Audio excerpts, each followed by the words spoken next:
ഏയ്, ഒരാളെപ്പോലെ ഏഴാളുണ്ടാവുന്നല്ലേ പറയുന്നേ. അല്ലാതെ ആ കുട്ടിക്ക് എങ്ങനെ എൻ്റെ ചായ കിട്ടും? ഇതിപ്പോൾ പൂജയ്ക്ക് തോന്നിയ ഒരു സംശയമാണ്. അവളത് എന്നോട് പറഞ്ഞപ്പോൾ എനിക്കും അങ്ങനെ തോന്നി, അത്രയല്ലേ ഉള്ളൂ. അല്ലാതെ. ആമി ബെഡിലേക്ക് മെല്ലെ ചാഞ്ഞു. ആ കുട്ടിയുടെ പേര് കേട്ടപ്പോൾ എന്തോ തന്നിലൊരു വാത്സല്യം ഉറവ പൊട്ടുന്നത് പോലെ. നന്ദ. മുന്നിലൊരു അളക കൂടി ഉണ്ടായിരുന്നെങ്കിൽ. എന്നു മുതലാണ് അളകനന്ദ എന്ന പേരിനോട് ഇത്രയും കൊതി തോന്നിയത്? പഠിക്കുന്ന കാലത്താണെന്നാണൊരു ഓർമ്മ. സാമൂഹ്യ ശാസ്ത്രത്തിൽ ഈ നദിയെക്കുറിച്ച് വിശദമായി പ്രതിപാദിച്ചിട്ടുണ്ട്.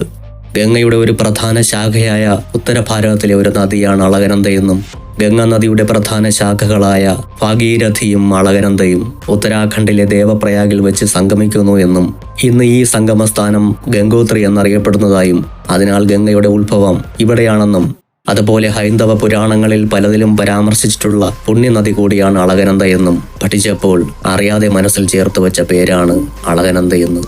സത്യത്തിൽ ഇരട്ട പെൺകുഞ്ഞുങ്ങളെയാണ് താൻ കൊതിച്ചത്.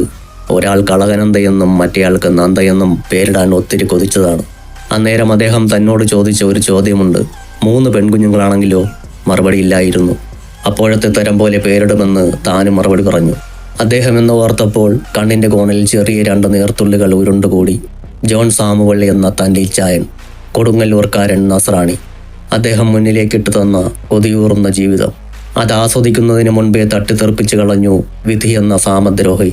ശിക്ഷ കഴിഞ്ഞിറങ്ങുമ്പോൾ ഈ തറവാട്ടിൻ്റെ മുറ്റത്ത് തന്നെ തേടിയെത്തുമെന്ന് കരുതിയ തനിക്ക് തെറ്റിപ്പോയി. അദ്ദേഹം സ്നേഹിച്ചത് തൻ്റെ പരിശുദ്ധമായ മനസ്സിനെ ആയിരുന്നില്ല. ആരെന്നറിയാത്ത കുറച്ച് കശ്മലന്മാർ ചവിട്ടിമതിച്ച തൻ്റെ ഈ ശരീരത്തെയായിരുന്നു. ഏട്ടൻ തനിക്ക് വേണ്ടി താഴാവുന്നത്രയും താഴ്ന്നില്ലേ? അച്ഛൻ കാണാത്ത ഏതെങ്കിലും നാട്ടിലേക്ക് എന്നെയും കൊണ്ടുപോകാൻ പറഞ്ഞില്ലേ? ഈ സ്വത്തിൻ്റെ മുക്കാലും തരാം എൻ്റെ അനിയത്തിയെ കൈവടിയരുതെന്ന് കാല് പിടിച്ച് പറഞ്ഞില്ലേ? കേട്ടില്ല. കണ്ണടച്ചാൽ ഹോട്ടൽ മുറിയിലെ അവളുടെ രൂപമാണ് കണ്ണിൽ തെളിയുക. അപ്പോൾ മനസ്സിലേക്ക് അറപ്പും വെറുപ്പുമാണ് കടന്നു വരിക. അതുകൊണ്ട് എനിക്കിനി ഈ ജന്മം അവളെ സ്നേഹിക്കാൻ കഴിയില്ല. അങ്ങനെയല്ലേ എൻ്റെ ഏട്ടനോട് പറഞ്ഞത്? കള്ള നസ്രാണി, എന്തിനാ പിന്നെ എന്നെ സ്നേഹിച്ചത്? എൻ്റെ കയ്യോ കാലോ ആണ് ഒടിഞ്ഞിരുന്നതെങ്കിൽ എൻ്റെ കൂടെ നിൽക്കുമായിരുന്നില്ലേ? ഇതിപ്പോൾ വേണ്ട. ഞാനൊന്നും ഓർക്കുന്നില്ല. ഓർത്താൽ ഭ്രാന്ത് പിടിക്കും. കുറേ വർഷങ്ങളായി താൻ ആ ചിന്തകളിൽ നിന്നും മോചിതയായിരുന്നു. എന്നാലും ചിലപ്പോഴൊക്കെ ഉള്ളിൽ കൊട്ടിയടച്ച വാതായനങ്ങൾ തുറന്ന് ഓർമ്മകൾ തന്നിലേക്ക് എത്താറുണ്ട്. ആമിക്കൊന്ന് പൊട്ടിക്കരയാൻ തോന്നി. ആർത്തലച്ചു വന്ന സങ്കടത്തെ അവൾ കരഞ്ഞു തന്നെ തീർത്തു. കട്ടിലിൽ ചമ്രം പടിഞ്ഞിരുന്ന് അഴിഞ്ഞു വീണ മുടിയിഴകളിലൂടെ കൈവിരലുകൾ കോർത്തു വലിച്ച് അവൾ ഉറക്കെ കരഞ്ഞു. ഭ്രാന്തമായി. പിന്നെ എപ്പോഴോ ആ കരച്ചിൽ നേർത്തു വന്നു. അരികിൽ ആരുടെയോ സാന്നിധ്യം അറിഞ്ഞു ആമി. മുടിയിഴകളിലൂടെ വിരലോടിക്കുന്ന സാന്ത്വനം.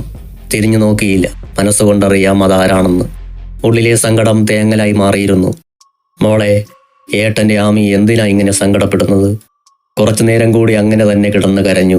അപ്പോഴൊക്കെയും മുടിയെ തഴുകുന്ന സാന്ത്വനം അരികിൽ തന്നെ ഉണ്ടായിരുന്നു. കരച്ചിൽ തെല്ലൊന്നൊതുങ്ങിയപ്പോൾ ആമി പതിയെ എഴുന്നേറ്റിരുന്നു. അരികിൽ ബെഡിലായി ഇരിക്കുന്ന കൃഷ്ണദത്തനെ കുറച്ചു നേരം നോക്കിയിരുന്നു. സ്വതസിദ്ധമായ പുഞ്ചിരി ആ മുഖത്ത് കളിയാടി നിന്നു. മെല്ലെ അവൾ അയാളുടെ തോളിലേക്ക് ചാഞ്ഞു. ആമി, ഏട്ടൻ പറഞ്ഞിട്ടില്ലേ എൻ്റെ കുട്ടിയുടെ കൂടെ ഏട്ടനുണ്ടെന്ന്? എന്തിനാ ഇങ്ങനെ കരയുന്നത്? ഇതിന് മാത്രം എന്ത് വിഷമമാണ് ഏട്ടൻ്റെ കുട്ടിക്ക് നേരിട്ടത്? ഞാൻ ഇച്ചായനെ ഓർത്തു. ഞങ്ങളുടെ ആ ജീവിതം ഓർത്തു. പിന്നെ ഞാൻ അളകനന്ദ എന്ന പേരിനെ ഓർത്തു. ഏട്ടൻ്റെ ആമി ഏട്ടന് വാക്ക് തന്നതാണ് ഇനി ഒരിക്കലും ആ ചിന്തയിലേക്ക് തിരിച്ചു പോവില്ലെന്ന്. ഏട്ടനില്ലേ എൻ്റെ കുട്ടിക്ക്? ദത്തൻ ആശ്വാസരൂപേണ പറഞ്ഞു. ഇല്ല ഏട്ടാ, ഇന്നങ്ങനെ ഒരു അവസ്ഥ വന്നു. അതുകൊണ്ടാണ് ആ ഓർമ്മകളിലേക്ക് പോയത്. ഇനി ഉണ്ടാവില്ല, സത്യം. ഏട്ടൻ എവിടെയായിരുന്നു ഇതുവരെ? അവൾ അയാളുടെ മുഖത്തേക്ക് നോക്കി. ഒന്നും പറയേണ്ട ആമി. എറണാകുളത്തൊരു സ്കൂൾ നമ്മളെടുത്തു. അതിൻ്റെ മാനേജ്മെൻറ്റിന് നടത്താൻ ബുദ്ധിമുട്ട് പറഞ്ഞപ്പോൾ ഏതോ ഒരു നേരത്താണ് എനിക്കത് എടുക്കാൻ തോന്നിയത്. വിനാശകാലേ വിപരീത ബുദ്ധി എന്ന് കേട്ടിട്ടില്ലേ? അതിൽ കുരുങ്ങിക്കിടകുക ഞാനിപ്പോൾ. അതൊക്കെ പോട്ടെ, മോളിന്ന് മരുന്നെല്ലാം കഴിച്ചില്ലേ? ആമി അതിന് മറുപടി ഒന്നും പറഞ്ഞില്ല. അയാൾ എഴുന്നേറ്റ് മേശയുടെ ഡ്രോ തുറന്ന് അവളുടെ മരുന്നുകൾ പുറത്തെടുത്തു. അതിലെ ഓരോ പാക്കറ്റും ചെക്ക് ചെയ്തു. അയാളുടെ മുഖത്ത് ചെറിയ തോതിൽ കോപം നിറഞ്ഞു വന്നു. അയാൾ തലചിരിച്ച് അവളെ നോക്കി.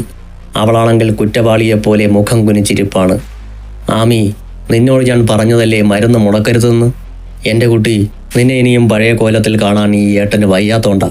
ഞാൻ പോയതിൽ പിന്നെ ഒരൊറ്റ ഗുളിക നീ കഴിച്ചിട്ടില്ല. അല്ലെങ്കിലും പണ്ടേ നീ അങ്ങനെയാണല്ലോ. എല്ലാം ഞാൻ ചെയ്തു തരണം. ഞാനങ്ങ് മരിച്ചു പോയാൽ നീ എന്ത് ചെയ്യും? ഏട്ടാ, അങ്ങനെയൊന്നും പറയരുത്. ഏട്ടനില്ലാത്ത ഒരു ലോകം ഈ ആമിക്ക് ചിന്തിക്കാൻ പോലും ആകില്ല.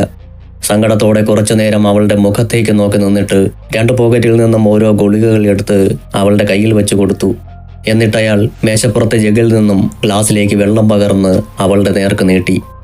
അവളത് വാങ്ങി ഗുളിക വായിലേക്കിട്ട് വെള്ളം കുടിച്ചു. ഇനി കുറച്ചു നേരം കിടന്നോളൂ. അവളുടെ നെറുകയിൽ ഒന്ന് ചുണ്ട് ചേർത്ത് ദത്തൻ പുറത്തേക്ക് നടന്നു. സ്വന്തം കിടപ്പറയിലേക്ക് കടന്ന ദത്തൻ കണ്ടത് ഏതോ ആലോചനയിൽ മുഴുകിക്കിടക്കുന്ന ഇന്ദിരയെയാണ്. എന്തു പറ്റി ഇന്ദു? സുഖമില്ലേ? തലവേദനിക്കുന്നുണ്ടോ? വാതിൽക്കൽ ദത്തൻ്റെ സ്വരം കേട്ടതും ഇന്ദിര ചാടിപ്പിടഞ്ഞെഴുന്നേറ്റു. ദത്തേട്ടൻ എപ്പോൾ വന്നു? ഇപ്പോൾ വന്ന പാടെ ആമിയുടെ അടുത്ത് കയറി. അവൾ ശരിക്കും മരുന്ന് കഴിക്കുന്നുണ്ടോ എന്ന് നിനക്കൊന്ന് ശ്രദ്ധിച്ചാലെന്താ? ഞാൻ പോയതിൽ പിന്നെ ഒരു മരുന്ന് പോലും അവൾ കഴിച്ചിട്ടില്ല. കണക്കായിപ്പോയി. ഒരു ഏട്ടനും അനിയത്തിയും വന്നിരിക്കുന്നു. ലോകത്ത് എവിടെയും ഉണ്ടാവില്ല ഇങ്ങനെ 2 പേര്. അവളെ കൊച്ചു കുഞ്ഞൊന്നുമല്ല, 40-45 വയസ്സ് കഴിഞ്ഞു. ഇപ്പോഴും തലയിൽ കയറ്റി നടക്ക. ദത്തൻ ചിരിച്ചു. ഇതിന് പറയുന്ന പേരാണ് കുശുമ്പ്. പെണ്ണല്ലേ വർഗം. പ്രായം എത്ര കഴിഞ്ഞാലും പെണ്ണ് തന്നെ. ആ പറഞ്ഞത് ഒട്ടും ഇഷ്ടപ്പെട്ടില്ലെന്ന് ഇന്ദിരയുടെ മുഖഭാവത്തിൽ നിന്നും ദത്തന് മനസ്സിലായി. ആ, എൻ്റെ കുശുമ്പ് നോക്കിയിരുന്നോ? മകനൊരു പെണ്ണിനെ കൂട്ടിക്കൊണ്ടു വന്നത് അറിഞ്ഞില്ലേ? പെണ്ണോ? ആ, പെണ്ണ് തന്നെ. അമ്മയുടെ മുറിയിലുണ്ട്. പെട്ടെന്ന് ദത്തൻ പൊട്ടിച്ചിരിച്ചു. അത് അമ്മയെ നോക്കാൻ വന്നതല്ലേ? അമ്മയെ നോക്കാൻ എന്തിനാ പകൽ ഓഫീസിൽ വർക്ക് ചെയ്യുന്ന കുട്ടിയെ? ഇത് നല്ലതിനല്ലാട്ടോ ദത്തേട്ട. ഞാൻ പറഞ്ഞില്ലെന്ന് വേണ്ട. എൻ്റെ എന്തു മഞ്ഞപ്പിത്തം വന്ന കണ്ണോണ്ട് നോക്കിയാ ഒക്കെ മഞ്ഞയായേ കാണൂ. അങ്ങനെ ഒരു ചൊല്ലുണ്ട്. ഇതും ഏതാണ്ട് അതുപോലെ. ഇന്ദിരയുടെ മുഖത്ത് ദേഷ്യം നിറഞ്ഞു. ആയിക്കോട്ടെ, അങ്ങനെ തന്നെ കരുതിക്കോളൂ. എന്നാലും എൻ്റെ ഒരു സംശയം പറയാതെ വയ്യ. ആ പെണ്ണിനെ കണ്ടാൽ ശരിക്കും നിങ്ങളുടെ അനിയത്തിയെ പോലുണ്ട്. ഇനി നിങ്ങളുടെ അച്ഛനെങ്ങാനും ദിശ മാറി ആ പെണ്ണിൻ്റെ അമ്മയെ... എന്തു? ഇന്ദിര മുഴുവനാക്കും മുൻപ് ഒരലർച്ചയായിരുന്നു ദത്തൻ. എൻ്റെ അച്ഛനെ പറഞ്ഞാലുണ്ടല്ലോ, ഇനി ഇങ്ങനെ നീ പറഞ്ഞതേ ഓർമ്മയുണ്ടാവൂ. മുന്നിലെ 4 പല്ലും താഴെ കിടക്കുന്നുണ്ടാവും. എന്താ, എൻ്റെ അച്ഛൻ മാത്രമേ അങ്ങനെ പോകൂ? എനിക്ക് പോയിക്കൂടെ? എന്നെ നിനക്ക് സംശയിച്ചാലെന്താ? പിന്നെ അച്ചു, അവൻ എന്നോട് പറഞ്ഞതിന് ശേഷമാണ് ആ കുട്ടിയെ ഇങ്ങോട്ട് കൊണ്ടുവന്നത്. ജീവിതത്തിൽ നല്ല കാര്യങ്ങൾ ചെയ്യുമ്പോൾ അതിനെ അംഗീകരിക്കണം, അല്ലാതെ കുറ്റം പറയുകയല്ല വേണ്ടത്. മനസ്സിലായോ? ഇന്ദിര ഒന്നും പറയാതെ തല താഴ്ത്തി നിന്നു. എൻ്റെ ഇന്ദു, പെട്ടെന്ന് കണ്ടാൽ ഒരുപോലെ തോന്നുന്ന എത്രയോ പേരുണ്ട് ഭൂമിയിൽ. അവരെല്ലാം ഒരച്ഛൻ്റെ മക്കളാണോ? തലയ്ക്ക് വെളിവില്ലെങ്കിൽ എന്തു ചെയ്യാൻ? ദത്തൻ സ്വയം തലയ്ക്കടിച്ചു. ശരി, എനിക്ക് വെളിവില്ല, സമ്മതിച്ചു. വെളിവില്ലാത്ത ഞാൻ വേറൊരു കാര്യം പറയട്ടെ, കേൾക്കുമോ?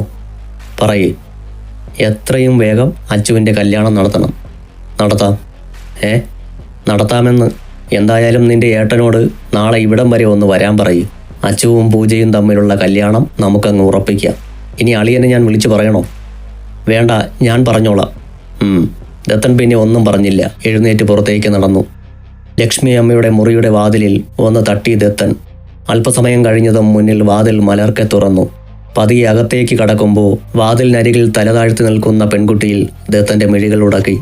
പിന്നെ അവൾക്കായി ഒരു പുഞ്ചിരി കൊടുത്തുകൊണ്ട് നേരെ ലക്ഷ്മി അമ്മയുടെ അടുത്ത് ചെന്നിരുന്നു. ആ കൈത്തലം എടുത്ത് മടിയിൽ വച്ചു. ചുക്കിച്ചുളിഞ്ഞ വിരലുകൾ അരുമയോടെ തലോടി. ദത്തൻ എപ്പോ വന്നു? ദേ ഇപ്പോൾ വന്നേ ഉള്ളൂ അമ്മേ. അമ്മയ്ക്ക് വയ്യായിക ഒന്നുമില്ലല്ലോ? ഇല്ല ദത്ത. പോയ കാര്യങ്ങൾ എന്തായി? അയാളൊന്ന് ചിരിച്ചു. ആ, ഒരുവിധം എല്ലാം ശരിയായിട്ടുണ്ട്. ഇനി എല്ലാം മുറയ്ക്ക് നടന്നോളും. അയാളുടെ നോട്ടം വാതിലിനടുത്ത് നിൽക്കുന്ന അളകയിൽ ചെന്നെത്തി. അവളും അയാളെ തന്നെ നോക്കി നിൽക്കുകയാണ്. മിഴികൾ തമ്മിൽ കൂട്ടിമുട്ടിയപ്പോൾ അയാളൊന്ന് ചിരിച്ചു. പകരം ചിരിക്കാൻ അവൾക്ക് പറ്റുന്നില്ലായിരുന്നു. എന്താ കുട്ടിയുടെ പേര്? അയാളുടെ ചോദ്യത്തിന് 1 നിമിഷം കഴിഞ്ഞാണ് അവളുടെ മറുപടി വന്നത്. നന്ദ. അവനെല്ലാം പറഞ്ഞു തന്നിട്ടുണ്ടല്ലോ. രാത്രിയിൽ അമ്മയെ നന്നായി കെയർ ചെയ്യണം. കുട്ടിക്ക് നല്ലൊരു താമസ സ്ഥലം കിട്ടുന്നവരെ മതി. അപ്പോഴേക്കും നല്ലൊരു ഹോം നഴ്സിനെ ഞാൻ കണ്ടുപിടിക്കാം. പിന്നെ പകൽ ഓഫീസിൽ പോകാൻ മറക്കണ്ട. വേണു വന്നിട്ടുണ്ട്. അവൻ്റെ കൂടെ ബൈക്കിൽ പൊയ്ക്കോളൂ. അവനോട് ഞാൻ പറഞ്ഞോളാം. അളക തലയാട്ടി. ശരിയമ്മേ, ഞാനൊന്ന് കിടക്കട്ടെ. കുറച്ച് ദിവസത്തെ അലച്ചിലുണ്ട്. ദത്തൻ പുറത്തേക്ക് ഇറങ്ങി പോകുന്നത് അളക നോക്കി നിന്നു. ആ പോയത് തൻ്റെ അമ്മാവനാണ്. തന്നെ തിരിച്ചറിയാത്ത അമ്മാവൻ. എല്ലാവരും തന്നെ തിരിച്ചറിയുമ്പോൾ എന്തായിരിക്കും പ്രതികരണം? അംഗീകരിക്കുമോ? വേണുവേട്ടൻ വന്നു എന്ന് പറഞ്ഞല്ലോ. ഞാനിവിടെ ഉണ്ടെന്ന് അറിയുമോ വേണുവേട്ടന്? എന്നോടെന്തേ പഴയ ഇഷ്ടമില്ലാത്തത്? ഇനി എല്ലാം എൻ്റെ തോന്നലാണോ? വേണുവേട്ടനോട് ചോദിക്കാൻ ഒരു ചോദ്യം മനസ്സിൽ എടുത്തു വച്ചിട്ട് ദിവസം എത്രയായി? ഇന്ന് ചോദിക്കാൻ പറ്റിയില്ലെങ്കിൽ നാളെ ഓഫീസിൽ പോകുമ്പോൾ ചോദിക്കാം. അന്ന് മുഴുവൻ അവൾ മുറിയിൽ നിന്നും പുറത്തേക്ക് ഇറങ്ങിയതുമില്ല. വേണു അവളെ കാണാൻ അകത്തേക്ക് വന്നതുമില്ല. സത്യത്തിൽ അളകയ്ക്ക് നല്ല സങ്കടം വന്നു. ഇത്രയേ ഉള്ളൂ വേണുവേട്ടനെത്താൻ. 7 മണിയായപ്പോൾ മുത്തശ്ശിക്കുള്ള ഭക്ഷണവുമായി സെർവൻ്റ് റൂമിലെത്തി. അളക അതെല്ലാം വാങ്ങിവെച്ചു. രാത്രിയിൽ ലക്ഷ്മി അമ്മ ചോറ് കഴിക്കാറില്ല. ചപ്പാത്തി തിന്നാൻ പല്ലില്ലാത്തതുകൊണ്ട് ഗോതമ്പ് കൊണ്ടുള്ള ദോശയാണ് കഴിക്കുന്നത്. ഷുഗറിൻ്റെ പ്രശ്നം കുറേശ്ശെ ഉണ്ട് കക്ഷിക്ക്. അതുകൊണ്ട് ഉച്ചയ്ക്ക് മാത്രമേ അരിഭക്ഷണം കഴിക്കാറുള്ളൂ. അവൾ മുത്തശ്ശിക്ക് ആഹാരം കൊടുത്തതിന് ശേഷം അവർ പറഞ്ഞു കൊടുത്ത മരുന്നുകളും എടുത്തു കൊടുത്തു. അതിനുശേഷം അവരെ ബാത്റൂമിൽ പോകാൻ സഹായിച്ചു. എന്നിട്ട് രണ്ടുപേരും കട്ടിലിൽ കെട്ടിപ്പിടിച്ചു കിടന്നു. മുത്തശ്ശിയുടെ കുട്ടിക്ക് സങ്കടമുണ്ടോ? എന്തിന്? അവർ അവളുടെ ചുരിദാറിൻ്റെ ഉള്ളിൽ നിന്നും ആയുഷ് കെട്ടിയ താലി പുറത്തേക്കെടുത്തു. ഇന്ന് എൻ്റെ കുട്ടിയുടെ കല്യാണമായിരുന്നല്ലേ? അച്ചുവിൻ്റെ അടുത്തേക്ക് പോവാൻ തോന്നുന്നുണ്ടോ? അവൾ ഇല്ലെന്ന് കണ്ണടച്ച് കാട്ടി. സാരമില്ല, ഒക്കെ ശരിയാവും. മോളുടെ അമ്മയും അമ്മാവനും മറ്റുള്ളവരും എൻ്റെ കുട്ടിയെ അംഗീകരിക്കുന്ന സമയം വരും. കാത്തിരിക്കണം. എൻ്റെ അച്ചുവിൻ്റെ കൂടെ സന്തോഷമുള്ള ജീവിതം ഉണ്ടാവും എൻ്റെ കുട്ടിക്ക്. ജഗദീശ്വരൻ അതെത്രയും വേഗം സാധ്യമാക്കട്ടെ. അവരെ മുറുക്കെ കെട്ടിപ്പിടിച്ചതല്ലാതെ അളക ഒന്നും പറഞ്ഞില്ല. 9 മണിയായപ്പോൾ സെർവൻ്റ് വന്ന് അളകയെ ഭക്ഷണം കഴിക്കാൻ വിളിച്ചു. ചെറിയൊരു പേടിയോടെയാണ് അവൾ ഡൈനിങ് ഹാളിൽ എത്തിയത്. എന്നാൽ ടേബിളിൽ വിഭവങ്ങൾ ഉണ്ടെന്നല്ലാതെ അവിടെ ആരും ഉണ്ടായിരുന്നില്ല. കുട്ടിയിരുന്നോളൂ, വിളമ്പിത്തരാം. സെർവൻറ്റിൻ്റെ സ്വരം. മറ്റുള്ളവരൊക്കെ? എല്ലാവരും കഴിച്ചുപോയി. അവൾ കൈ കഴുകിയിരുന്നതും സെർവൻ്റ് പറഞ്ഞു. തൻ്റെ മുന്നിലെ പ്ലേറ്റിൽ വിഭവങ്ങൾ നിറയുന്നത് കണ്ണീരോടെ നോക്കിയിരുന്നു അളക. എല്ലാവരും കഴിച്ചു പോയത്രേ. താനിങ്ങനെ അനാഥയെപ്പോലെ വായിലേക്ക് വയ്ക്കുന്ന കറികൾക്ക് തനിക്ക് പരിചയമുള്ള രുചിയാണെന്ന് അവൾ തിരിച്ചറിഞ്ഞു. വേണുവേട്ടൻ കൊണ്ടുവരുന്ന കറികളുടെ ടേസ്റ്റ് നാവിൽ നിൽക്കുന്നത് കൊണ്ടാണ് അതെന്ന് അവൾക്ക് മനസ്സിലായി. അരികിൽ ആരുടെയോ സാന്നിധ്യം അറിഞ്ഞതും അവൾ പതുക്കെ മുഖം ചിരിച്ചു നോക്കി. ഒരു ചിരിയോടെ തൻ്റെ അരികിലിരുന്ന് പ്ലേറ്റിലേക്ക് ചോറും കറികളും വിളമ്പുന്ന വേണുവേട്ടനെ അവൾ കുറച്ചു നേരം നോക്കിയിരുന്നു. അല്ലിക്കുട്ടി കഴിക്ക്. അതേ ചിരിയോടെ തന്നെ വേണു പറഞ്ഞു. അളക ഒന്നും പറയാതെ മുഖം തിരിച്ചു. വേണു എന്തൊക്കെയോ ചോദിക്കുന്നുണ്ട്. ഒന്നിനും അവൾ മറുപടി പറഞ്ഞില്ല. വേഗം അവൾ കഴിച്ചെഴുന്നേറ്റ് കൈ കഴുകി. വേണുവേട്ടൻ്റെ ചോദ്യങ്ങൾക്ക് എന്തെങ്കിലും മറുപടി പറഞ്ഞാൽ താൻ പൊട്ടിക്കരയുമെന്ന് അവൾക്ക് തോന്നി. വെറുതെ ഒരു സീൻ ഉണ്ടാക്കണ്ട എന്ന് കരുതിയാണ് അവളൊന്നും പറയാതെ ഇരുന്നത്. അളക എഴുന്നേറ്റതും സെർവൻ്റ് പ്ലേറ്റ് എടുത്തു കൊണ്ടുപോയി. തിരിച്ച് മുത്തശ്ശിയുടെ റൂമിലെ ബാത്റൂമിൽ കയറി കുറേ കരഞ്ഞു. വന്നിട്ട് എത്ര നേരമായി? ഒന്നെന്നെ വന്ന് കാണാൻ തോന്നിയോ? എന്നിട്ടിപ്പോൾ മിണ്ടാൻ വന്നിരിക്കുന്നു. സൗകര്യമില്ലെനിക്ക്. പുറത്തിറങ്ങി അവൾ മാറ്റാനുള്ള ഡ്രസ്സ് എടുത്ത് വീണ്ടും ബാത്റൂമിൽ കയറി. മേലൊക്കെ കഴുകി ഡ്രസ്സ് മാറ്റി പുറത്തിറങ്ങി. വാതിൽ കുറ്റിയിട്ടതിന് ശേഷം അവൾ ഫോൺ എടുത്ത് പപ്പയ്ക്ക് വിളിച്ചു. കുറച്ചു നേരം സംസാരിച്ചതിന് ശേഷം ഗുഡ് നൈറ്റ് പറഞ്ഞ് കോൾ കട്ട് ചെയ്തു. പിന്നെ വാട്സാപ്പ് ഓൺ ചെയ്ത് ആയുഷിൻ്റെ അക്കൗണ്ട് എടുത്തു. ഓൺലൈൻ എന്നെഴുതിയ അക്ഷരങ്ങളിലേക്ക് നോക്കിയിരുന്നു അവൾ. എന്തോ കണ്ണുനീർ വന്ന് കണ്ണിലെ കാഴ്ചയെ മറച്ചു. കണ്ണു തുടച്ച് വീണ്ടും ഫോണിലേക്ക് നോക്കിയപ്പോൾ ആയുഷിൻ്റെ മെസ്സേജ് വന്ന് കിടക്കുന്നു. നന്ദ, 11 മണിയാകുമ്പോൾ കിച്ചൺ വഴി പുറത്തേക്ക് ഇറങ്ങി വരണം. അടുക്കള വാതിലിനടുത്ത് ഞാൻ ഉണ്ടാകും. മറക്കരുത്, ഞാൻ കാത്തിരിക്കും. അത് വായിച്ചതും അവളുടെ ഉള്ളിൽ പേടി നിറഞ്ഞു. എനിക്ക് പേടിയാ, ഞാൻ വരില്ല, അവൾ മറുപടി അയച്ചു. ആ മറുപടി എത്തുന്നതിന് മുന്നേ അവൻ്റെ നെറ്റ് ഓഫായിരുന്നു. അളക ആ റൂമിൽ തന്നെയുള്ള സോഫ നിവർത്തിയിട്ട് അതിൽ കിടന്നു. ഇടയ്ക്കിടയ്ക്ക് ഫോൺ എടുത്ത് അവൻ മെസ്സേജ് കണ്ടോ എന്ന് നോക്കുന്നുണ്ട്. ആ മെസ്സേജിന് ഇപ്പോഴും ഒരു ടിക്ക് മാത്രമേ ഉള്ളൂ. ഈശ്വര, 10:30 കഴിഞ്ഞു. ഈ അച്ചേട്ടൻ എന്താ നെറ്റ് ഓൺ ചെയ്യാതെ? ഇനി എന്ത് ചെയ്യും? സമയം 11 അടുക്കും തോറും അവളുടെ കൈകാലുകൾ വിറയ്ക്കാൻ തുടങ്ങി. 11 ആകാൻ 5 മിനിറ്റ്. ഇനി എന്ത് ചെയ്യും? പെരുമ്പറ കൊട്ടുന്ന ഹൃദയത്തോടെ അവൾ പതിയെ എഴുന്നേറ്റു. മുത്തശ്ശി നല്ല ഉറക്കത്തിലാണ്. അവൾ പതിയെ വാതിൽ തുറന്നു.